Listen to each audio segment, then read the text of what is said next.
All right, let's talk about one of the most powerful and, let's be honest, controversial organizations on the entire planet, the International Monetary Fund. Now, you've definitely heard the name IMF thrown around, but what does it actually do? Well, let's dive in and find out. I want you to just picture this for a second. An entire nation teetering on the edge of economic collapse. They can't pay for the essentials, like food or fuel. It's a scary thought, right? But it happens. So in a crisis like that, who do you call? You call the IMF.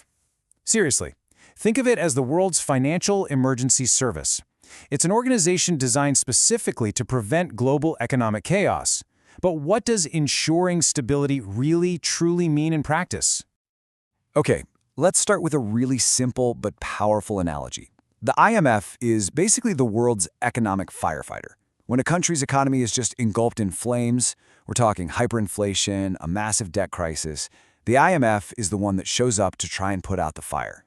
So, where did this whole thing even come from? Well, the IMF was literally born from the ashes of a global disaster, World War II. It was created back in 1944 with one big goal: to prevent that kind of economic devastation from ever happening again. And today, it's grown to include 190 member countries. That's pretty much the entire world. All right, so we've got this global firefighter, but what's its actual job description? What's its mission? What are the ultimate goals of the game here? Let's take a look. The IMF's mission is really built on a few key pillars. It's all about getting countries to work together on money matters and making sure currency values don't swing around like crazy. It also tries to help international trade grow in a balanced way, and of course, the big one, it provides cash during a crisis. All of this, supposedly, with the big picture goal of reducing poverty around the world. Okay, that all sounds great, right? But that's the big question, isn't it? It's one thing to have these huge, ambitious goals, but how do you actually make them happen? Well, the IMF's strategy really boils down to three main functions.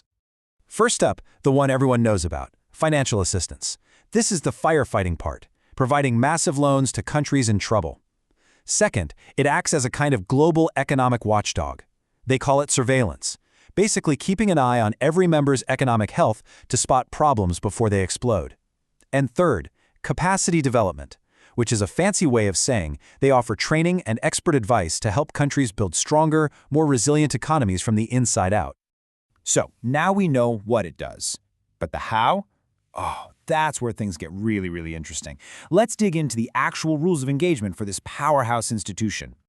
The way the IMF is structured is, well, it's fascinating. Think of it like a giant global credit union. Every member country has to pay in a subscription fee, which is called a quota, and it's based on how big their economy is. Now, this quota is absolutely crucial. Why? Because it doesn't just decide how much a country can borrow, it also determines its voting power. And finally, there's always a catch. To get a loan, you have to agree to follow a bunch of IMF-approved economic reforms.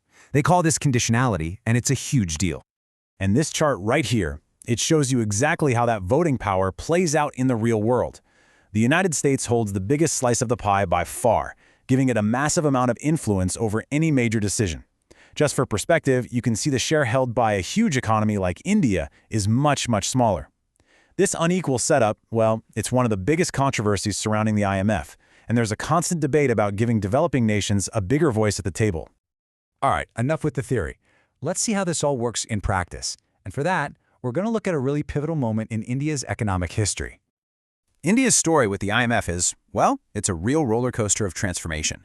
It was actually a founding member way back in 1945, but then it became a major borrower during a couple of really critical crises. But now, fast forward to today, and the tables have completely turned. India is now what's called a creditor nation, which means it actually puts money into the fund to help other countries in need. What a journey.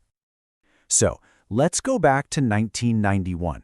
India is on the economic brink. Its foreign currency reserves, the money it needs to buy stuff from other countries, had pretty much run dry. We're talking just a few weeks' worth left. Basically, the country was spending way more than it was earning, and the cash was about to run out. And this wasn't even India's first rodeo with the IMF. About a decade earlier, in 1981, it had already taken out what was then the biggest loan in the fund's entire history, a whopping $3.9 billion. That earlier loan kind of set the stage for the even more dramatic bailout that was about to happen in '91. And this right here, this is the crucial point. The 1991 IMF bailout was so much more than just a loan. It was a catalyst for massive change. Remember that conditionality we talked about? Well, in exchange for the money, India had to agree to major reforms. This forced the country to open up its economy in ways it never had before, leading to the famous LPG reforms: liberalization, privatization, and globalization. This was a total game changer that reshaped the nation's entire future. So when you look at a story like India's, you really start to get why the IMF is such a big deal. It's not just some bank, it's designed to be a global economic safety net. So why should any of this matter to you, no matter where you live? Because in our totally interconnected world, economic trouble spreads like a virus. A crisis in one country can set off a domino effect across the globe. The IMF's job is to be the firewall. By stepping in as that lender of last resort, it tries to contain the damage and stop a regional crisis from becoming a full-blown global meltdown. So, at the end of the day, it really comes down to this. Whether you love it or you hate it, the IMF's role is absolutely vital. In a world where all our economies are so deeply tangled together, stability isn't a luxury, it's a necessity. And for all its flaws and controversies, the IMF is still one of the main players trying to keep the whole system from falling apart. And that brings us to the final and maybe most important question.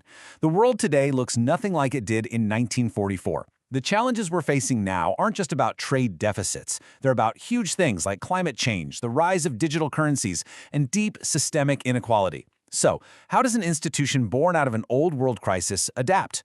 How must the IMF evolve to handle the complex challenges of our century? That's the real question.